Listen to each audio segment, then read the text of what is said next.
Hi, this is Savannah, And this is Brian from the Dorky Diva Show, and you're listening to Star Wars. the best place for below average Star Wars.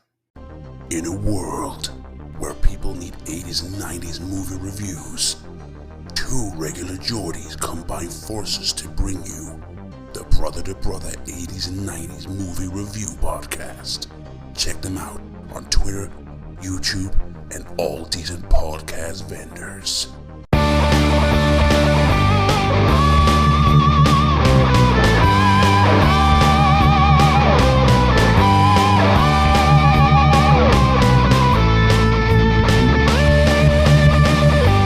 Welcome to Star Wars, best place for below average Star Wars.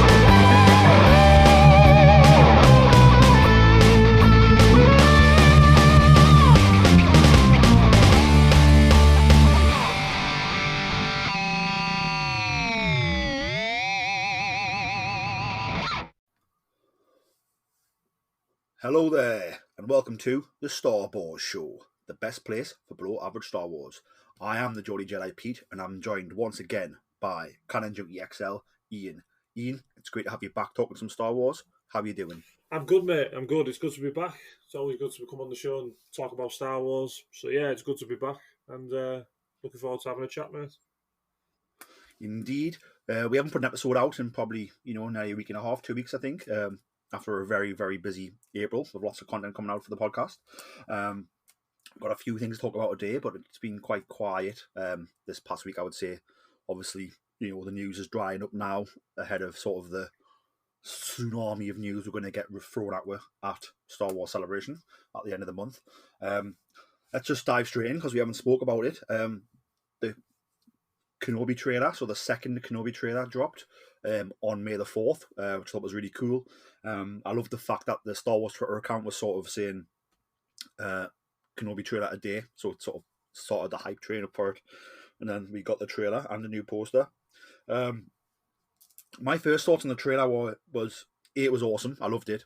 B, when you think about it after you've seen it, it doesn't really show much more than what we've seen in the first trailer, which again is a good thing because it's got even more excited for it without giving too much away, which is what you want going into these things. So it's what I personally want anyway. I don't want to have it spoiled. I want to have, really organic and awesome experience while watching the show for the first time. What were your overall thoughts on the new Kenobi trailer, Ian, and sort of what were some of your standout moments from it? Oh, I loved it, mate. Yeah, I'm the same with you. That I remember waking up on Star Wars Day, and as soon as I looked, I think I've been up about 10 minutes. The Star Wars Twitter account had said, obviously, new trailer today, so that got me excited, which was nice because sometimes it's nice to give people a heads up, so people can obviously manage expectations and all that type of thing. So it was a good thing to wake up to. So then it got me excited all day. The one thing that did annoy me though is I had to go into a meeting at work, and then 2 minutes of that meeting it dropped, so I had to wait till after the meeting to see the trailer, which is typical really, but that's fine. My favourite moments of the trailer were I really enjoyed Reva's performance in the trailer. I can't remember who plays her, but I think she came across as really really good as an Inquisitor. I liked the whole Jedi Fallen Order vibes of the trailer. It was very Jedi Fallen Order, obviously with Fortress Inquisitorius on Ner and the Inquisitors and all that type of thing. And plus, we got some live action Purge Troopers in the trailer, which is pretty cool. For anyone who's played Jedi Fallen Order, that's pretty awesome. They've got a really cool trooper design from that game. I also enjoyed the confrontation between Uncle Owen and Obi-Wan, which was pretty cool. He cut close to the bone, did Uncle Owen. And if you've read any of the Star Wars comics, you'll see him and Kenobi don't have the best relationship, obviously, when it comes to training Luke, because he obviously doesn't want his Luke to be led down that path. So that was good. But no, yeah, and obviously the Vader bit at the end, which was just a tease. We don't need to see Vader. We all know he's coming. But yeah, just seeing his box on his chest going and that breathing, that was pretty cool. Yeah, I think I love the fact we got to see the Purge Troopers because, this series is going to be dealing with Inquisitors and Inquisitors on the hunt. In the place where we got that the most was in the game Jedi Fallen Order. That was the main point of the game, was Inquisitors are chasing you after you've outed yourself. as Cal Kestis, the Inquisitors are hunting you down across the galaxy, and the Inquisitors have the Imperial Navy, they have Imperial troops, and they have these Imperial Purge troopers, who are quite awesome and quite formidable in the game. So it was great to see we got a snapshot of them, because I feel that could be something you could leave out, but they haven't. They've looked at what detail needs to be in this time frame, and they've put it in there, which again is fantastic. And again, it's not really a giveaway because we've seen them before. It fits for them to be here with an Inquisitor because that's who they work for. So again, it'll be a little subtle tie-in to sort of the wider Star Wars canon, which is what I always love. Did you also see Star Wars Twitter referred to Reva as the third sister? I did, yeah. No, yeah, definitely. I did see that. I was going to bring that up. Yeah. She is the third sister. Obviously, you had Trilla in Jedi Fallen Order, was the second sister, and then you had the ninth sister in Jedi Fallen Order and the seventh sister. So there's a few more sisters out there. But yeah, that was one thing people were wondering, whether they would use those like ranks in the show, because obviously for us we get it, but for the wider public they'll be like, oh, that's weird, like all that type of thing. So no, it's good that they're using that. And the Purge, to go back to the Purge Trooper thing, yeah, it makes total sense. It's one of those details where for diehard fans that like us, we love it, and for people who just literally watch the Star Wars TV shows or movies, they're like, oh, they look cool, and then you say, oh well, yeah, they're from a video game and all that type of thing. So yeah, I think those type of details, there's no harm in including them, because there's no explanation needed. You don't need to say. Obviously, I don't think they're going to get into the total background of the Purge Troopers, how they're really clone troopers from the Clone Wars, the last ones that came off the line at Camino, and they used to hunt Jedi. I don't think we'll get into any of that. I think this is just a trooper that they used to hunt Jedi. I think that's what will be in the show. Yeah, definitely. And I think, on that when the first trailer came out for Kenobi, and sort of the first articles and the pictures came out in Entertainment Weekly, me, Jason, and Kat sort of reviewed it all on an episode, and my thought at the time was, because obviously they were referring to Reva as Reva, not as an Inquisitor's name. We sort of went down the rabbit hole, mainly me, went down the rabbit hole of, is she an Inquisitor in training? Hasn't earned the title yet of like a sister. But here we go, Star Wars Twitter account just said, thinking too much about it, Pete. Yeah. As all Star Wars fans do, it is in fact the third sister, which poses me this question. Obviously, the sisters and brothers, and it's a number. Do you think the number is when they joined the dark side? So obviously Grand Inquisitor was number 1, like the first person to turn, maybe. And then do you think first, second, third, do you think that's the order they became Inquisitors?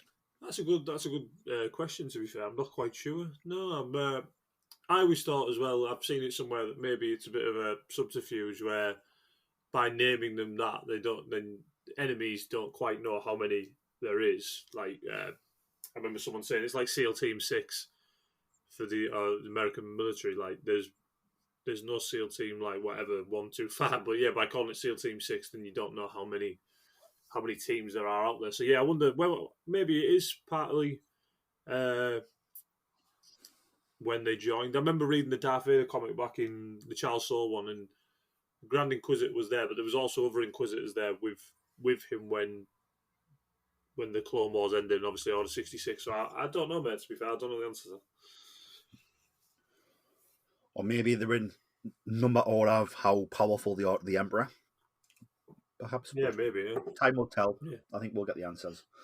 Maybe not in Kenobi, but I think we'll get more stories with the Inquisitors going forward, whether it be in comic books or animation. I think we're going to get some answers on that. I think the fact that that you brought it up, Ian, when you talked about Uncle Owen and Ben and sort of Obi-Wan telling them, once the boy's older, like, we'll have to train him. And then you get that snarky comment with a lot of hurt on the end of it, like you trained his father. It got me. I was excited anyway, but then after this sort of bit of dialogue between Hugh and McGregor, Obi-Wan Kenobi and Owen Lars, I think, yeah, I can't wait to see these guys go head to head, sort of in a battle of words. So yeah, it's gonna be very exciting. We saw a lot of Kenobi using the blaster. It was sort of teased that it might be Kenobi using the blaster in the previous trailer. In this trailer, we see Kenobi with it. Of course, makes the perfect sense. Those who watch Star Wars Rebels, if you ignite the lightsaber anywhere, it's just going to generate more interest. All the scumbags are going to be calling up the Empire, saying they've seen the lightsaber, and you're going to get even more Imperials there. So yeah, Obi-Wan using the blaster and using some sort of really, really awesome looking hand-to-hand combat skills as well, which I thought looked really, really cool. Did you see Forlom in the trailer? I think it's Forlom. Yeah, so when sort of Reva hints at they're gonna send every bounty hunter low life to squeeze Kenobi to make him sort of more vulnerable and to find out where he is, it cuts to like a cut of a bounty hunter who looks a lot like Forlom firing blasters from across the rooftops. Do you think that's definitely Forlom, or do you think it's just like a similar dude? I think it's Forlom. Yeah, I think that's like a bounty hunter you can put in that. Obviously, the same thing again. Like people like me and you will know, go, it's Forlom, but other people are right and say, oh yeah, it's one of the bounty hunters from The Empire Strikes Back. So I think if it was Boba Fett, then it'd be maybe Boba Fett will be in it. We don't know, but maybe if it was like Boba Fett or something, then that might distract because it's like, oh, it's Boba Fett. But no, I do think that's Forlom. Yeah, I think that type of droid. I think it'd be weird to have like, oh no, that's not Forlom, that's 8-Lom or whatever it is. Mind you, but they did the same thing in The Mandalorian with IG-11 and IG-88. So maybe, but no, I do think that's Forlom. Yeah, nice little Easter egg just to get people excited. Yeah, no, I think you could be right. Do you like the fact that Obi-Wan's going to be not just battling the Empire and the Inquisitors, but also bounty hunters? I do, yeah. I like that. I like that side of potentially of the story. Like we said, we see it in The Empire Strikes Back when the Empire are looking for Han Solo. They bring in the bounty hunters and all that type of stuff. So no, well, I think what's really interesting is that if you remember when Empire Strikes Back, Vader brings the bounty hunters in because like I can't remember which Imperial officer it is, but like the sort of Imperials in command are a bit like, bounty hunters. We don't need their scum. Yeah. And the fact that Vader's hired them, and then here we see maybe Reva hiring them. So maybe she sort of tried to learn from Vader. Very similar characteristics. She mentions Vader quite a bit in this trailer, where like just trying to please Vader. So maybe she's got her eyes on like rising up the ranks quite quick, becoming Vader's favorite. Seeing where that leads, perhaps, I don't know. Yeah, I can see that because, like I said, I'm sure I saw someone else say, "Oh, has she got something personal against Obi-Wan Kenobi?" But I think it's just she knows if she brings Vader Kenobi, then he will obviously seek favour in her. So I do think there's that, obviously, part of the Sith way of teaching, ambition and all that type of thing, trying to get to the top. So yeah, maybe she is looking out for the. She even says, I don't know who she's talking to in the trailer, but they say, "Oh, Kenobi's gone," and she's like, "Oh, maybe you've been looking in the wrong places." So she's obviously quite opinionated, which you are going to be if you're an Inquisitor. But yeah, and I have a feeling they have met in the Jedi days. I don't think nothing bad happened, but I think he knows who she is and she knows who he is, and they've had they have met. Oh, it's definitely possible. It's definitely possible they met because I think they're pretty much all fallen Jedi. So there's probably a good chance. Yeah, they've seen each other in the Jedi Temple canteen or something somewhere. Definitely. I love how we got the Kenobi picture from Revenge of the Sith with the sort of the wanted graphic that's been shown across the Empire. Yeah. That's another thing in Charles Soule's Darth Vader comic. They have a list. There was never any pictures, but they had a list of obviously potential Jedi survivors, and he was obviously on that list. So was Ahsoka, so was Yoda. But then there was a few interesting ones like Quinlan Voss. What's the snake guy called? I just remembered. Can't remember what he's called. Paul Rancisis and all that type of thing. Yeah, so they have got Jedi still left to find. I said I'd love it for Quinlan Voss to be in this show, but I don't think he will. I think there's a character you could do some stuff with, but maybe they're saving that for another show, or maybe they're potentially saving that for a Jedi Fallen Order spin-off sequel or something. But no, yeah, that was it was good to see. They had the last photo of Obi-Wan Kenobi, obviously when he was nicely groomed in his Jedi Temple robes and all that. Yep. What's your thoughts on sort of how the Empire get wind of Kenobi and where he is? I don't know if this is anywhere near, but I've heard that someone obviously goes to Tatooine to look for him. I don't know whether that's a rebel or a Jedi, or But I have heard someone goes to Tatooine to look for him, and that obviously brings the attention of the Inquisitors. That's what I've heard. So I'm guessing, yeah, I think obviously he's living in a cave. I think because we know that from the Entertainment Weekly type stuff. He's living in a cave. He's not really making much noise. So I don't think he's brought the attention. So yeah, I do think it'll be an outside influence who brings them to Tatooine, and then all of a sudden, whether they get to Tatooine and the Inquisitors sense Luke, but then Obi-Wan tries to obviously make it out that it's him they sense. I don't know, but no, yeah, I do think an outside influence will come to Tatooine, and that's what will bring Obi-Wan to obviously force him to leave the planet, because we all know that's his biggest mission. He would have to take something serious to get him to leave Tatooine, obviously, because his only goal in life now is to look after Luke. Yep. I wonder if maybe, someone comes to Tatooine to see Obi-Wan, that causes a bit of a stir. Maybe it upsets Owen. And does Owen maybe not understand what he's getting himself into? And does Owen call the Inquisitors? I don't know about that. I'm not sure about that. Like, I just think, no, I don't know. Yeah, I've heard the Jedi does go to Tatooine, so maybe the Jedi does something that obviously brings the attention of the Inquisitors. I'm not sure. Do you think Owen would grass on Obi-Wan to the Inquisitors? Maybe, but then part of me thinks no, because he knows what will happen if he brings those. Yeah, I don't know, because yeah, if he maybe, like I said, maybe he gets in over his head and he doesn't realise, and then maybe after this he's like, all right, yeah, we won't be doing that again. You just go your way and we'll just go ours. So yeah, no, I'm not sure, but no, it could be on something there. But I don't know how I don't know how you get the Inquisitor's number, like, to be fair. Well, I imagine it's like you contact the Empire, and if it's something Force related, it goes straight to the Inquisitor. That's sort of like when in Rebels, when they call about seeing Kanan and get the lightsaber, like they know who to. It's like a hotline. Do you know what I mean? Yeah. I'm just putting you through. Yeah. It's like, all right. Well, he has the intelligence this week. Yeah. Oh well, the laser sword was mentioned. Right. Okay. We'll go visit that place. Yeah. But I can imagine. I don't know. Like, Owen's a good guy, I think, deep down. Yeah. But I think I bet he doesn't understand the ways of the galaxy properly. He's a moisture farmer. That's all he's ever done. That's all he's ever going to do. To him, like, does he know the Empire is big and bad and evil? Probably not. I doubt Kenobi sat down and told him all about the Clone War and the Emperor and all of the shenanigans that went down. So I wonder if, like, maybe it's gone a bit too far and he doesn't really realise. He thinks he's calling the police, essentially. And then once they turn up and start hanging people in the street is when he realises, these people actually aren't who they say they are. Like, this is a one-party state galaxy, essentially. Dictatorship. Well, you say... I don't know, could be interesting. You say about the government, like, but he's obviously been a moisture farmer in the days of the Republic and that, and then the Republic had no influence, so he's had no experience with government. Obviously, we know the Empire does move into Tatooine because in The Mandalorian, we obviously see them get the head, stormtrooper helmet stuck on a pike. So, yeah, we obviously do know the Empire moves into Tatooine at one point. Whether, I don't think they would have moved in. I think they were just moving in, obviously, after. I think they move in after A New Hope, where obviously they want a presence on that planet because obviously stuff's been going on there. But yeah, no, maybe you're right, because he's had no experience with government. He's had no experience with the Republic, and then obviously probably had no little to any experience with the Empire. He probably just thinks they're the same thing, but they're not really.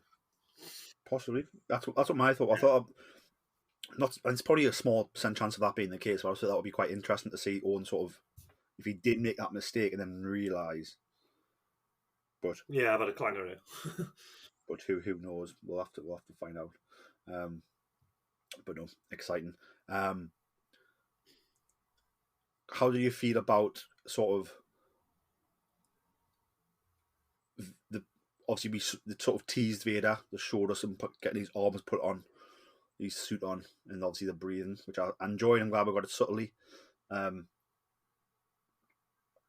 He's my absolute favourite character. So anytime we get anything Darth Vader related, I'm all in. Him and Anakin Skywalker are my favourite character. Like, it's a duo because they're the same character. They obviously have got two different personalities. But no, anything, mate. Just the breathing in the first trailer was enough for me. But yeah, seeing obviously him get put together, Iron Man style, was really cool. And yeah, I think obviously I've seen a lot of people saying, "Oh, should they fight? Should they not?" Because obviously with A New Hope and that, but I do think there's room to tell this story. And anytime you're onto a winner, as soon as you say Darth Vader's going to be in something, then you're already onto a winner because that draws in. He's like you say with pro wrestling, it's like if The Rock came back. He's one of them names where they go, "Oh, Darth Vader, I'll definitely watch this." So yeah, no, I'm super happy, and plus Hayden's coming back, and I do think we'll get moments with Vader with his helmet off. I do think in this final fight between Obi-Wan and Vader, that his helmet will come off, or it'll be like the Rebels thing with Ahsoka, where like a bit of the helmet comes off, we see his face through it, and all that type of thing. But I think obviously this is going to lay the foundations for Obi-Wan thinking there's no way this guy's coming back to the light side, so he's going to be full on Sith, hateful. You know what I mean? No, definitely. And I think, when I think that's going to be tragic when Obi-Wan senses that and realizes that that there's no going back for this man. Even though there actually is, there is still hope in Vader. But I think, as Luke finds out in Return of the Jedi, but the Obi-Wan we meet in The New Hope is very much a case of, he doesn't believe that there's any good left in Anakin. Yeah. Yoda's the same. So I think when he realizes that, when he senses that in him, I think it's going to be quite a tragic and emotional scene. I think the series, obviously, they've announced it's about a 6-part limited series, is what they said in the trailer. So we get the first 2 episodes at the beginning as well, so that's cool. Yeah, first 2 episodes on Friday 27th, I believe, of May, which is the Friday of Star Wars Celebration. Yeah, I'm going to have to play that Wednesdays after that, isn't it? Yeah. But yeah, I think I just want the show now. I'm just excited for it. I'm just excited. I've had a Star Wars as much as I haven't really watched that Moon Knight yet. So as much I'm waiting for a new Star Wars show. To be honest, I'm ready. Like I said, and then plus I want to find out when we're getting the rest of the Star Wars shows this year. Obviously, Andor, Bad Batch, Mando season 3. But no, I'm ready. I'm ready for a new Star Wars show to enjoy. And plus, this is the most anticipated one. So yeah, it's gonna be awesome. No matter what happens, it's gonna be awesome. It's Ewan McGregor. It's Hayden Christensen. It's Darth Vader versus Obi-Wan one last time before A New Hope. It's gonna be tremendous. It is indeed, and I think the good thing about Hayden being back as Vader is that I think we're not done with Vader. We're going to be getting some of him in the Ahsoka series. Yeah. Whether it's flashbacks or him as Anakin, I think it's great to have him back and be telling these stories now, like 20 years later after Attack of the Clones came out when we first saw Hayden as Anakin. I always really liked the concept in. I think it was it The Force Awakens? It was one of the not prequels. Sequels in the new films. I always like the concept of him being a Force Ghost, but being half Anakin, half Vader. I thought it was a cool idea, but obviously, I think he will obviously be redeemed and that he'll go back to the thing. But yeah, I do think we're only a matter of time before we see Anakin speak to Ahsoka in the show, and then potentially see him speak to Luke in the show, which will be class. We've already got that excerpt from Shadow of the Sith where Anakin helps Luke in the book, so. Yeah, no, it's only a matter of time before we see all that type of stuff. Definitely. And obviously Kenobi airing on Disney Plus, on the 27th of May, the first Friday of Star Wars Celebration. Speaking of Disney Plus and series and Star Wars Celebration, Tales of the Jedi, a new animated series, has a panel that's been announced for Star Wars Celebration. So that's how we know it's coming. Ian, do you want to tell us a little bit more about Tales of the Jedi and sort of if you're excited for it or not? Tales of the Jedi, obviously it got revealed through the listings of the panels at Celebration, and apparently, according to that, it's a short animated, I don't know if they're short stories, but a short animation thing that a series of stories about, I don't know, to be fair, with Jedi, so I don't know what era it's set in. There used to be, right back in the day, there used to be a comic series called Tales of the Jedi. And the logo is pretty similar to, obviously, that logo. So whether or not they tell stories about maybe Jedi in the High Republic, Old Republic, or that, it's just a new animated show that's coming that obviously tells tales about the Jedi. That's all there is really now on that. We'll obviously find out at Celebration. But yeah, it got obviously revealed through the panel listing at Celebration. I think it'd be really cool just to tell stories about some of the Jedi's that we don't have a lot on. Maybe Ayla Secura, and other Jedi's like that, where we could tell these stories that they don't obviously get. They obviously in the Clone Wars, it's more focused around Obi-Wan, Anakin, Ahsoka, Yoda, Mace Windu, and all that type of thing. So maybe it is cool. Maybe get some stories about lesser known Jedi. I'd happily have a Quinlan Vos story about him in the underworld. That'd be cool. So yeah, that's basically what it is, mate.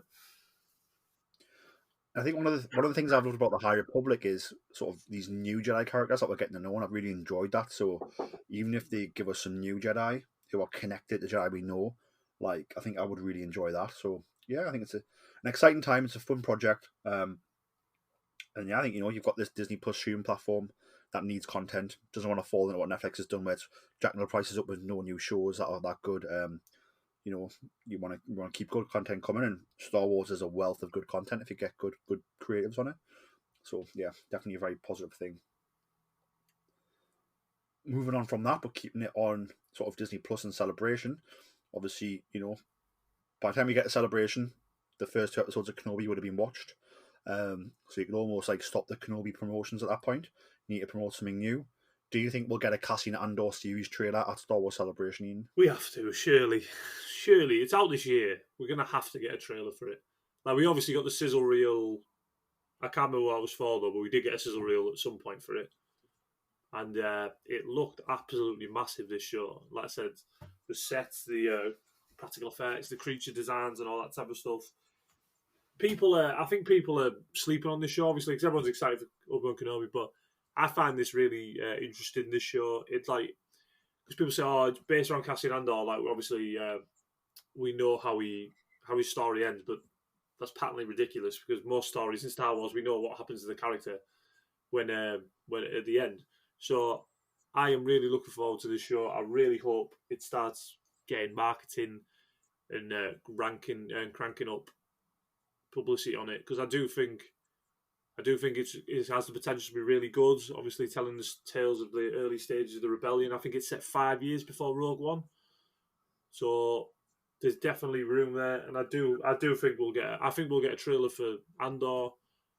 I think we'll get something for Mando season 3. I don't know whether a trailer, because I think he's only just finished filming not long ago, and I do think we'll get something Ahsoka related. I know it's filming now, but maybe a teaser for that as well. Yeah, I think for Andor, I think we'll get the trailer. Yeah. We'll drop it at Star Wars Celebration, and then it'll hit online as well afterwards. And get a release date with it as well, I think. Yeah. Yeah, so that will go berserk. I think I was just chatting with Savannah from the Dorky Diva show this week, and we were talking about Andor, and I said I think it's going to be a big sleeper where people are going to tune in, sort of not knowing what to expect, and it's going to like blow them away. It's going to be like one of the best shows this year, I think, possibly. A lot of potential in that Andor show. As you've said, we've seen the potential in the season reels. Just the size of the shoot and the amount of locations they did, it's going to be an epic, I think. So yeah, really, really, really looking forward to getting something from Andor. I think the other shows, I think, Mando and that might be more behind the scenes look, with sort of visual effects not being finished and stuff. Plus you've got time later in the year to show the trailer. But I think we'll get some footage from behind the scenes and stuff like that. Same with the Ahsoka, maybe. Maybe some behind the scenes concept art or like, like discussions with the creative team and things like that. Just about where that show's going. Just dress Thrawn up, stick him on a bridge of a Star Destroyer, and do the same thing they did with the reveal for Rebels. That'd be sick. Definitely. Speaking of Star Wars Celebration, obviously there's going to be a High Republic panel there, I believe, where the writers of the High Republic series are going to be chatting. And speaking of Star Wars books, have you been reading any Star Wars books lately, Ian? Any new favourites? I've been reading. I'm trying to finish the last High Republic book, which is Fallen Star. I'm nearly through that. That's been really good. I'm also reading one of the new Legends Essential Collections, which is the book 2 of the Rogue Squadron books, which is Wedge's Gamble, I think. I'm reading that, and then I'm just waiting, because Waterstones have took my money. I'm just waiting for Brotherhood to dispatch. so I can read that. It's the new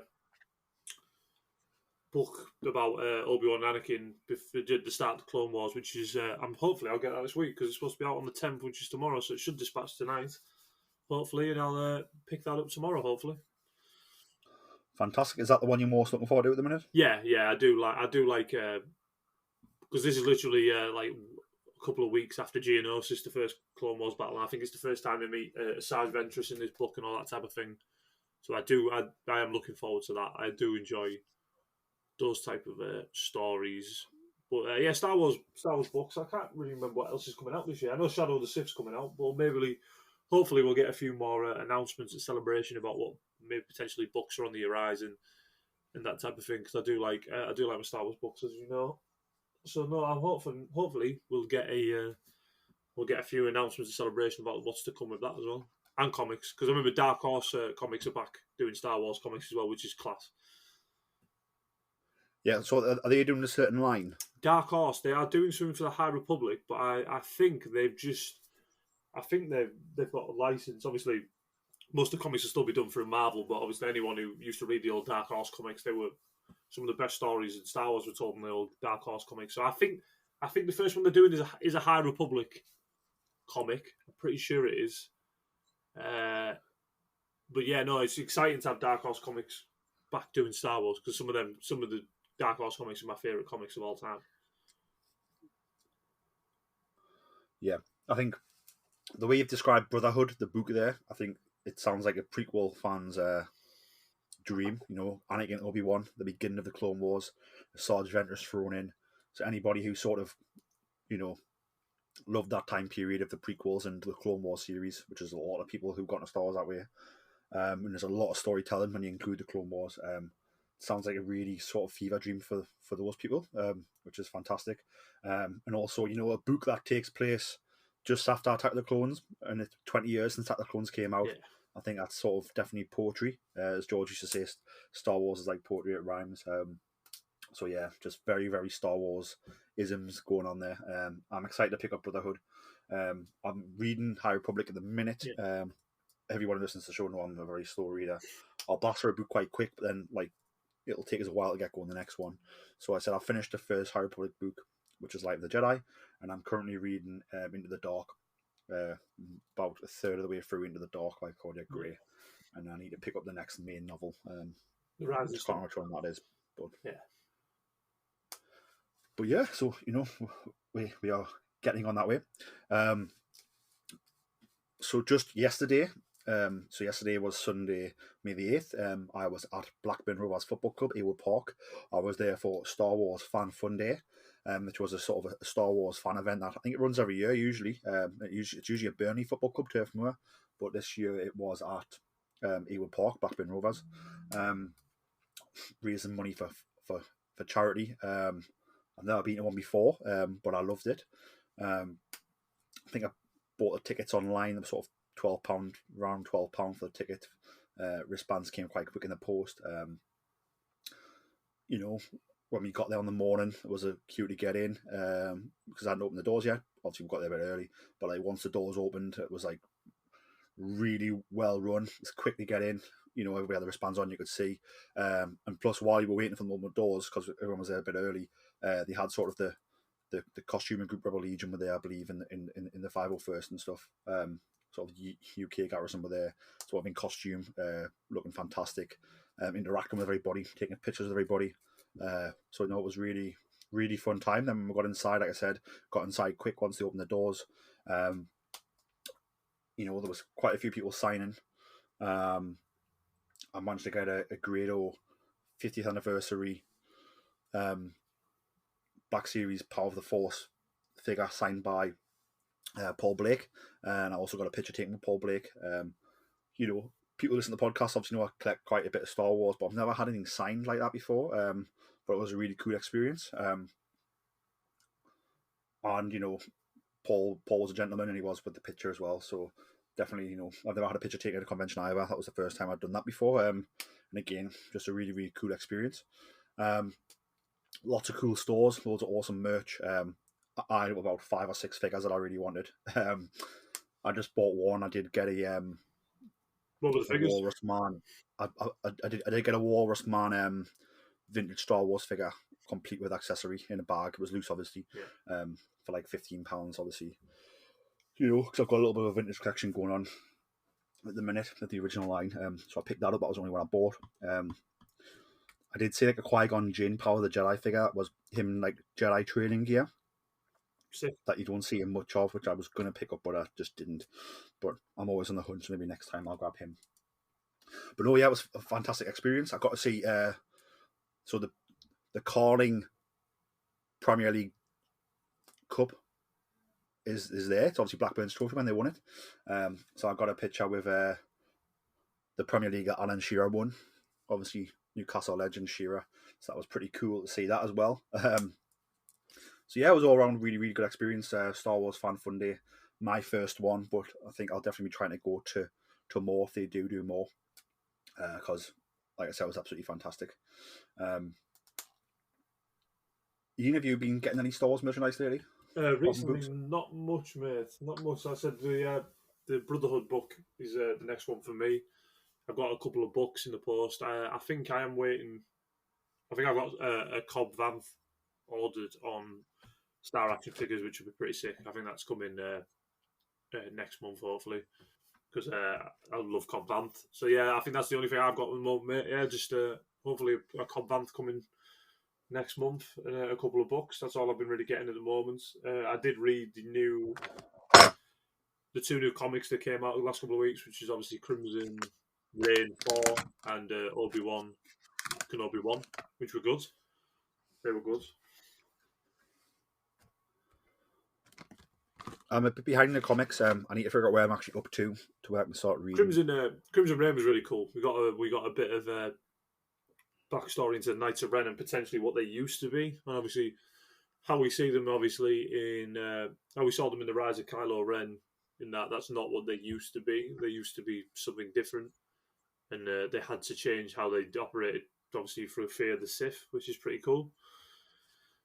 So yeah, that'd be good. I'd love a novel or a comic series that details the history of the Knights of Ren, because there's an interesting story there. And like I said, the Crimson Reign alludes to them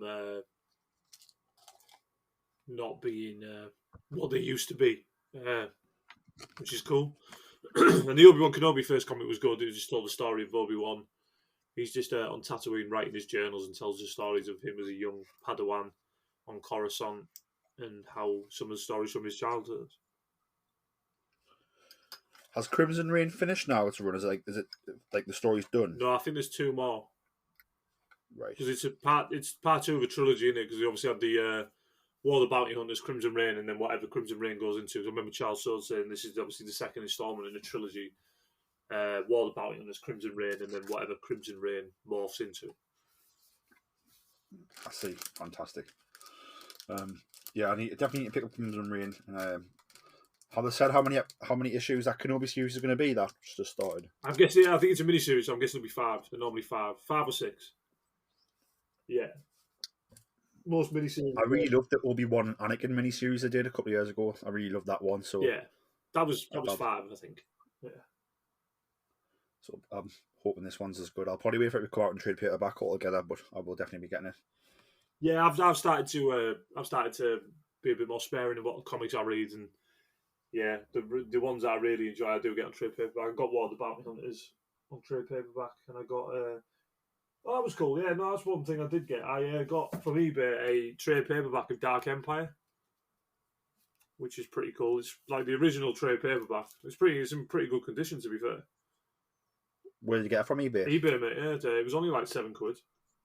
Oh, bargain. Yeah, I felt that way, because obviously Tom Veach, who obviously wrote Dark Empire, just died, and I saw it. I thought, I'll put a bid on it, and then I bid on it, and then it's like one of them bids where 5 days went by and no one bid for it, and then it started going up at the end. But I think it might go up to about £12, but that's it.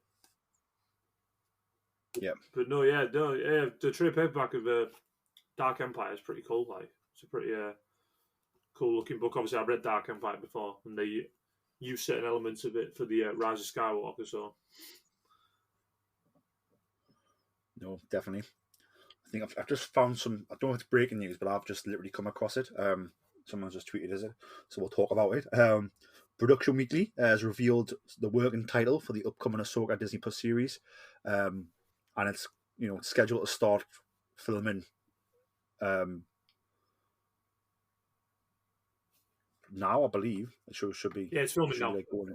Yeah, so it's filming now. Started like end of April, beginning of May, and it's going to be called Stormcrow. Which, when you think about Dave Filoni's love of Tolkien and Lord of the Rings, and how he sort of made Ahsoka into sort of a Gandalf type character, when you see the way she wears the grey cloak at the end of Clone Wars, and then the way she's Ahsoka the white almost at the end of Rebels, sort of very Gandalfisms, Tolkienisms all over the place.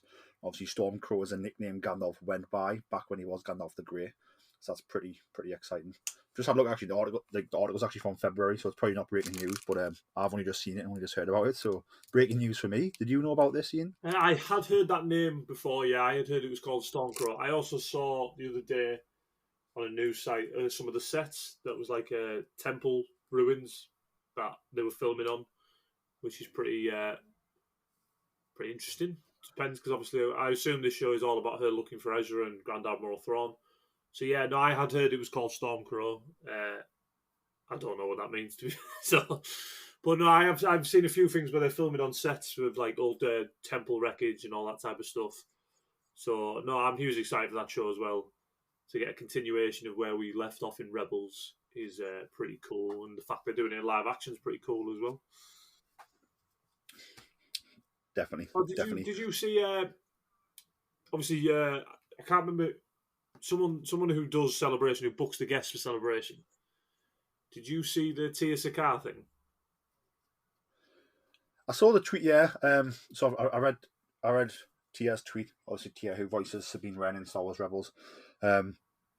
Obviously, she must have been getting asked quite a bit about if she was going to be at Star Wars Celebration. Yeah. So she decided to tweet saying that she wouldn't be, and that she hadn't been approached, and sort of insinuated that in her eyes, the company who are running the autograph hall, who are booking the guests for that, were sort of looking to more live action stars and voiceover stars this year. So see, to me, that's wrong, because Sabine Wren is pretty much, I think it's pretty much confirmed she's going to be in Ahsoka. I can't remember the woman who's playing her.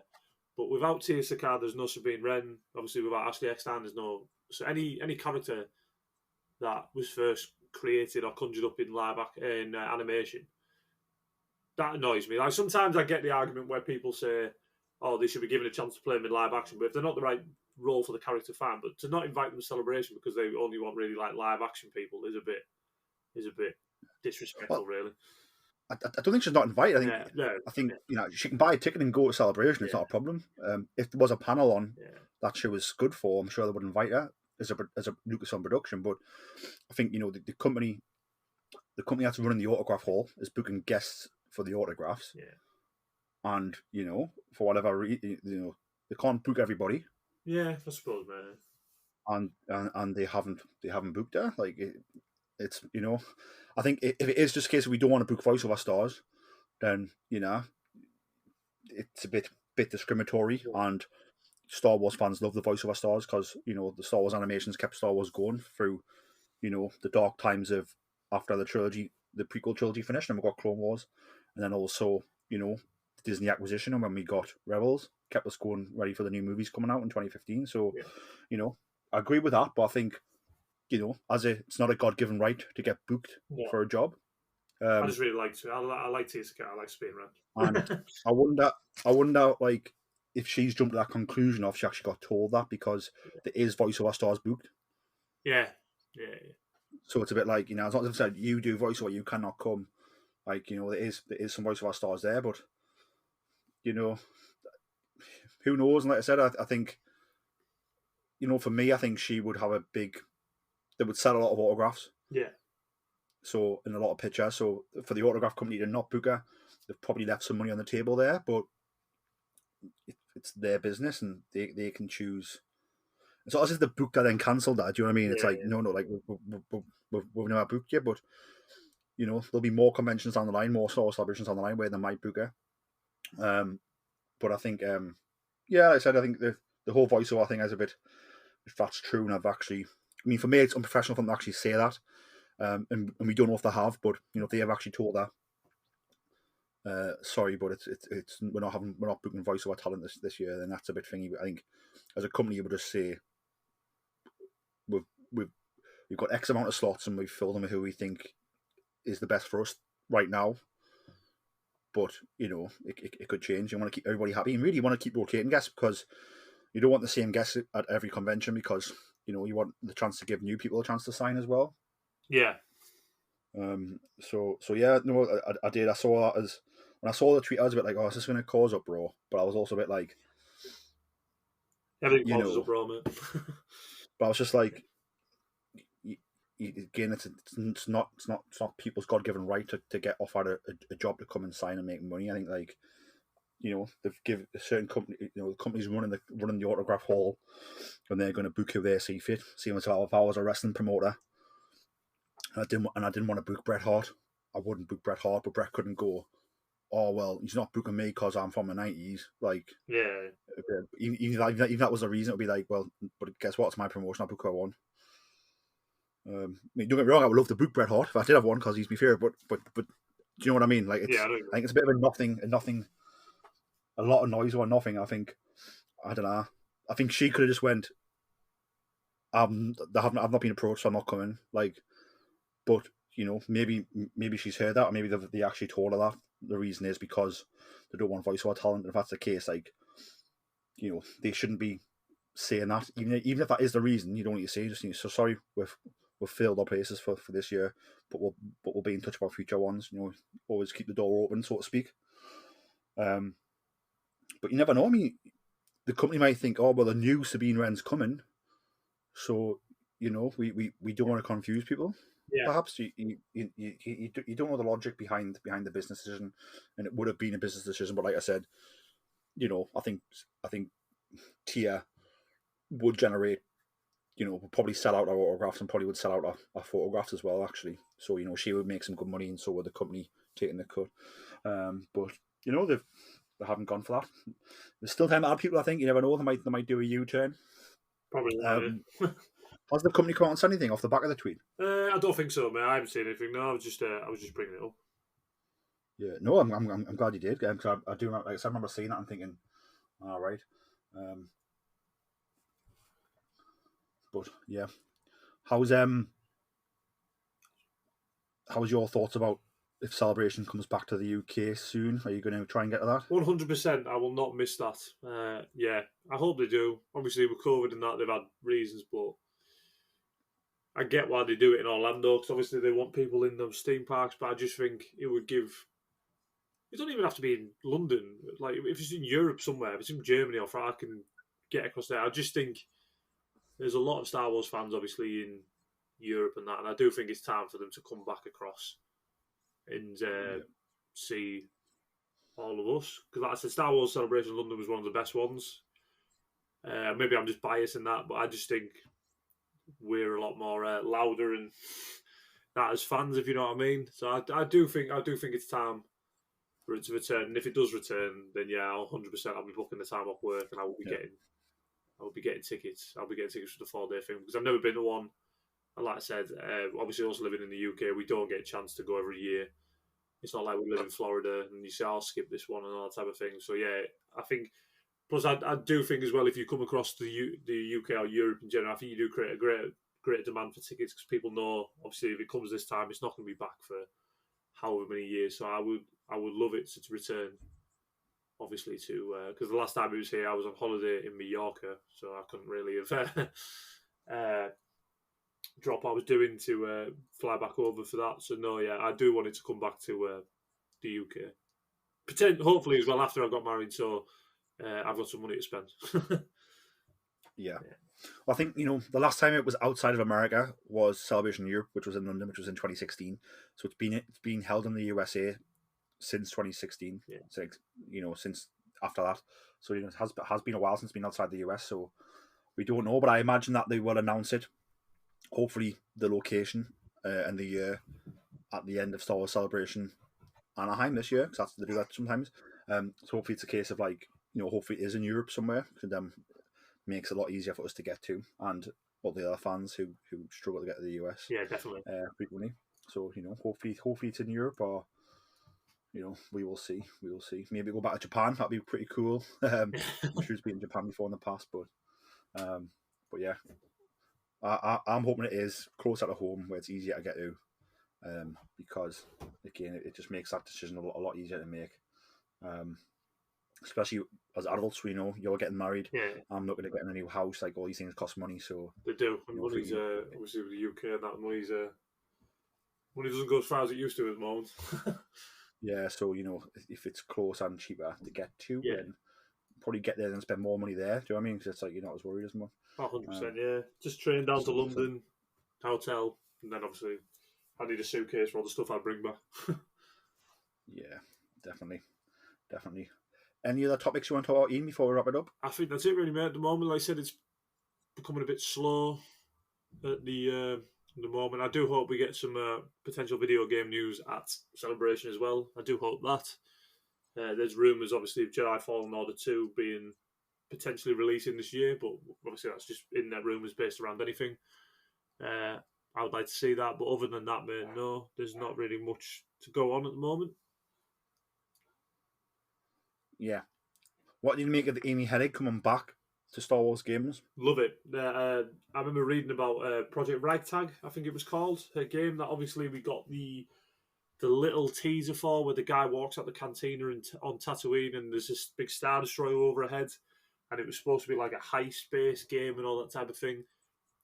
Can't wait. Like, that's the one thing. If I have one complaint, I don't like to really be negative, but I do think the one complaint I've got with Star Wars is how the video games have been handled. Obviously, I get why they did it at the time. Obviously, giving EA exclusivity, which was a bit of a mistake, because I mean, I don't know if it was a mistake at the time. Yeah.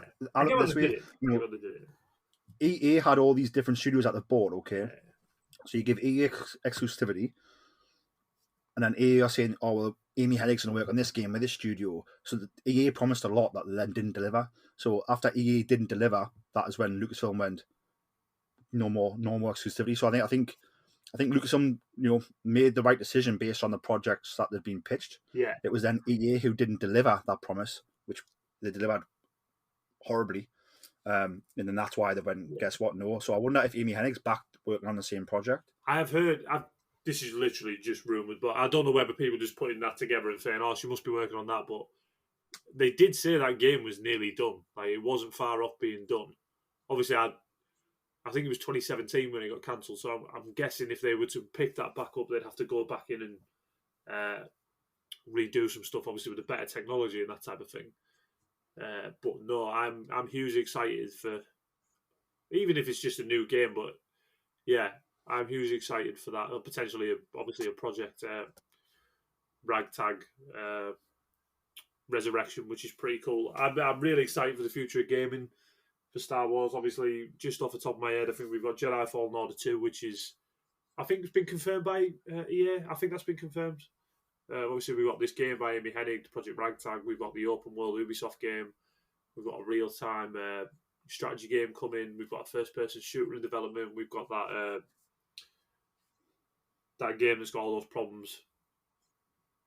It's Star Wars Eclipse. Yeah, that was it, yeah. That's in development. So, yeah, I'd love it to come to a point where we get a new Star Wars game like every year.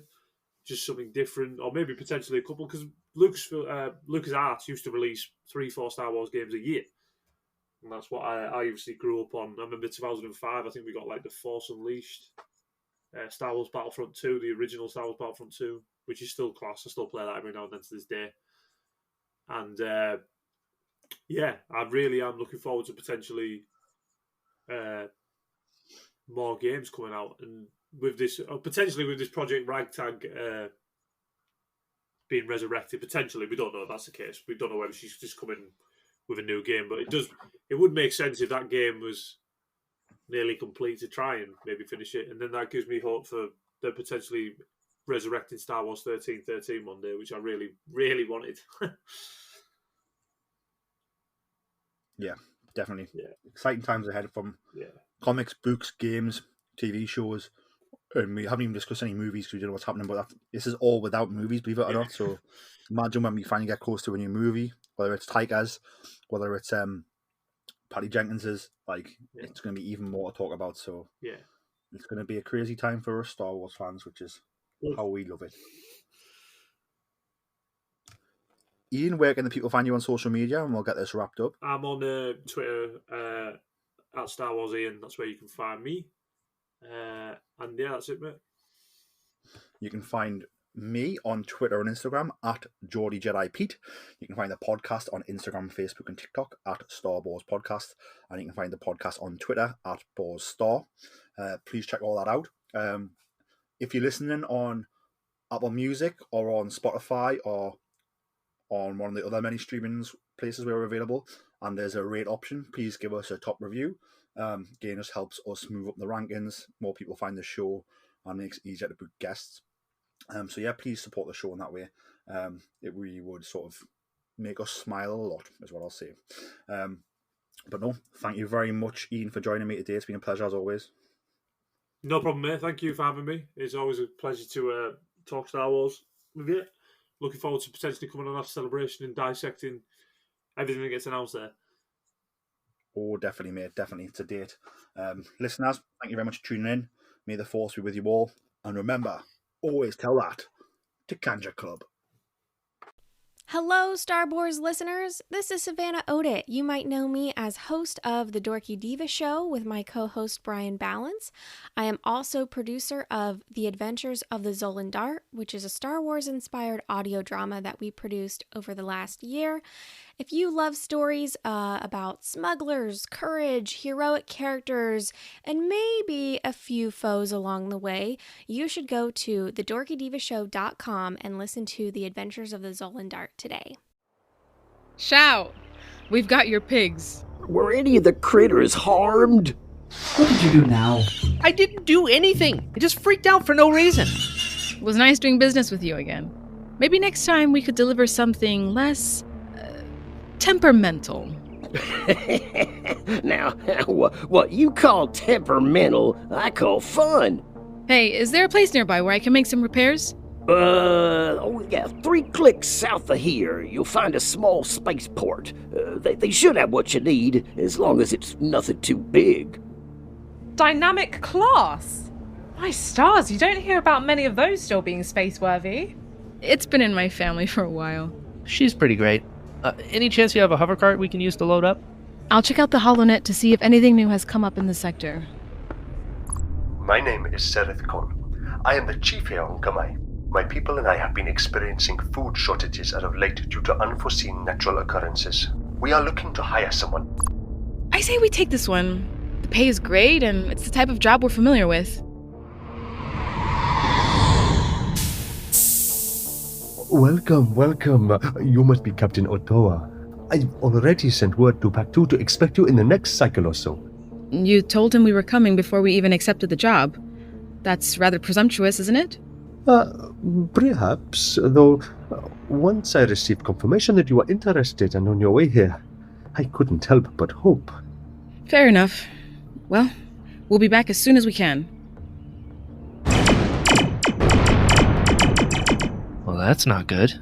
Is that blaster fire I hear? Ah, so you're the one. Captain, it sounds like they want to do this the hard way. I love when they got some fight in them. This is bad. This is bad. We're about to have a lot of company.